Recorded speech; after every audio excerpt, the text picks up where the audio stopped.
साथियों, सादर प्रणाम। आज की ब्लॉग में हम आपको पहाड़ में उगने वाले एक खास पौधे के संबंध में बताएंगे। और जैसा कि आपको पता होगा कि आपने भी देखा होगा कि पहाड़ों में जगह जगह यह पौधा विशेषकर बरसात में उगा हुआ दिख जाता है। जी हाँ, मैं कंडाली की बात कर रहा हूँ, जिसको हिंदी में बिच्छू घास कहते हैं। उसके संदर्भ में मैं आज आपको विस्तृत रूप में बताऊंगा। तो साथियों, अब आपको ले चलते हैं कंडाली के पौधों की तरफ और आप प्रत्यक्ष रूप में देख सकते हैं कि कैसा कंडाली का पौधा होता है। तो आप देख लीजिए, ये यहाँ पे नेचुरल उगा हुआ है। और ये देख सकते हैं आप, ये कंडाली का पौधा है। इस पे छोटे छोटे फूल भी लगे हुए हैं, ये काले काले दिख रहे हैं। इसमें नुकीले और छोटे छोटे कांटे भी होते हैं, जो बहुत विषैले होते हैं। और थोड़े से यदि हाथ में लग जाए तो हाथ में खुजली एवं झंझनाहट, बिजली के करंट जैसा अनुभव होता है। ऐसा इसलिए होता है क्योंकि इनके कांटों में एक विशेष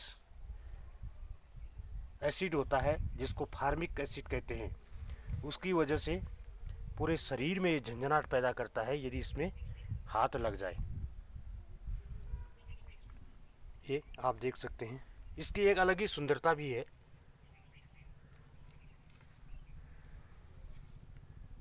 यह पहाड़ों में 4000 फीट से 9000 फीट की ऊंचाई वाले स्थानों में एवं नमी वाले भूभाग पर बहुतायत में उगता है। इसमें मिनरल, प्रोटीन, आयरन, विटामिन प्रचुर मात्रा में होता है। यह पित्त दोष नाशक भी होता है, और यदि शरीर में जकड़न है तो उसके सेवन से वो जकड़न दूर हो जाती है। स्वास्थ्य की दृष्टि से ये पौधा बहुत ही लाभदायक, यदि या यूं कहें कि ये संजीवनी बूटी है, तो इसमें अतिशयोक्ति नहीं होगी। ये आप देख सकते हैं, इसमें नुकीले कांटे।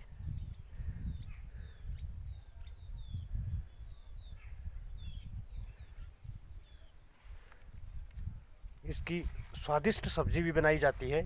इनकी पत्तियों को चिमटी से या चिमटे से निकालकर फिर इनको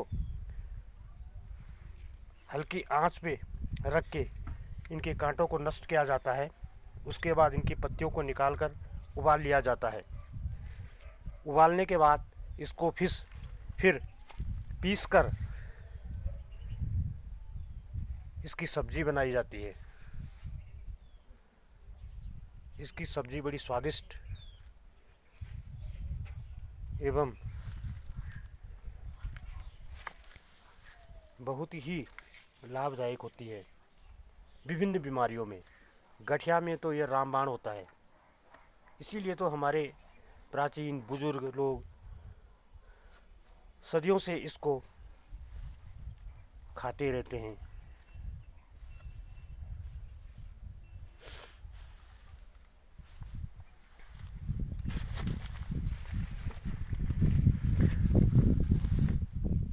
हमारे बुजुर्ग लोग सर्दियों में इसको बड़ी चाव से खाते थे।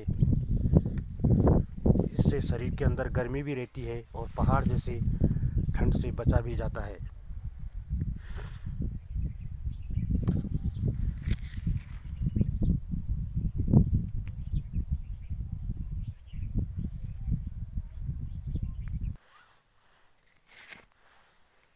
इसके अलावा दोस्तों, कंडाली से अब हम चाय भी निर्मित कर सकते हैं। और इसमें ज़्यादा कुछ नहीं करना होता है। इसकी चाय बनाने के लिए इनकी पत्तियों को छाया में सुखाना पड़ता है, और जब अच्छी तरह से छाया में सूख जाती हैं, फिर इनको बारीक या पाउडर बनाकर चाय के रूप में सेवन कर सकते हैं। आपको पता होगा कि विश्व की जानी मानी कंपनी अमेजन इस कंडाली की चाय को 8,000 रुपये किलो के हिसाब से खरीदती है, और इसमें हमारी उत्तराखंड सरकार और भारत सरकार भी इसके मार्केटिंग के लिए बहुत कुछ कर रही है। देखो, मैंने भी यहाँ पर कंडाली की चाय तैयार करी है, और भले ही आकर्षक पैकिंग में नहीं है शुरुआती स्टेज में, लेकिन आप देख सकते हैं ये छोटे से पैक में मैंने इसको डाल के इसको बिक्री के लिए तैयार कर रखा है। काफ़ी मात्रा में लोग ले गए हैं इसको, और इस पैकेट की कीमत मात्र 30 रुपये है। साथियों, भले ही ये पैकेट छोटा है, लेकिन इसके फायदे बहुत ही लाभदायक हैं। इसकी चाय पीने से एक तो विशेषकर सर्दियों में शरीर के अंदर गर्मी रहेगी, ठंडक से बचा जा सकता है, सर्दी जुखाम, और शरीर के अंदर यदि किसी भी प्रकार का ट्यूमर बन रहा हो तो लगातार सेवन करने से उसमें फ़ायदा मिल सकता है और ट्यूमर जड़ से ख़त्म हो सकता है शुरुआती स्टेज पर। तो देखा साथियों आपने कि कंडाली की कितने फ़ायदे हैं, और यह हमारे आसपास बिना मेहनत के जंगलों झाड़ियों में उगी रहती है, और हम इसके फ़ायदे को अभी तक नहीं जान पाए हैं।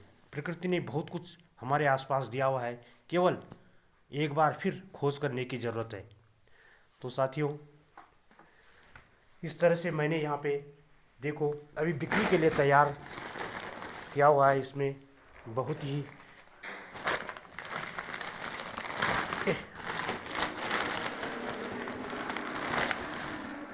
ये पैकेट इसमें तैयार कर रखे हैं इस तरह के। इसको सुबह शाम यदि हम एक एक कप रोज़ पिए तो निश्चित ही हमारे अंदर रोग से लड़ने की क्षमता बढ़ जाएगी, और किसी भी तरह की बीमारियां हमारे शरीर में घर नहीं कर पाएंगी। इसलिए साथियों, आपसे भी निवेदन है कि आपके घर के आसपास यदि कंडाली हो तो उसका नित्य सेवन करिए।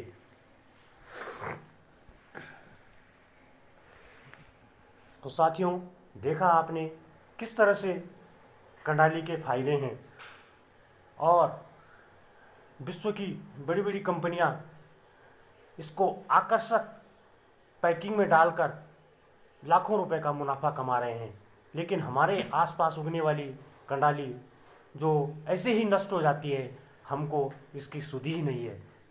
इसलिए साथियों, मेरा पुनः आपसे निवेदन है कि इस कंडाली के पौधे से रोज़ चाय बनाकर हर्बल टी के रूप में सेवन करें, ताकि आप निरोग और स्वस्थ रह सकें। तो साथियों, आज के ब्लॉग में इतना ही। नमस्कार, जय उत्तराखंड।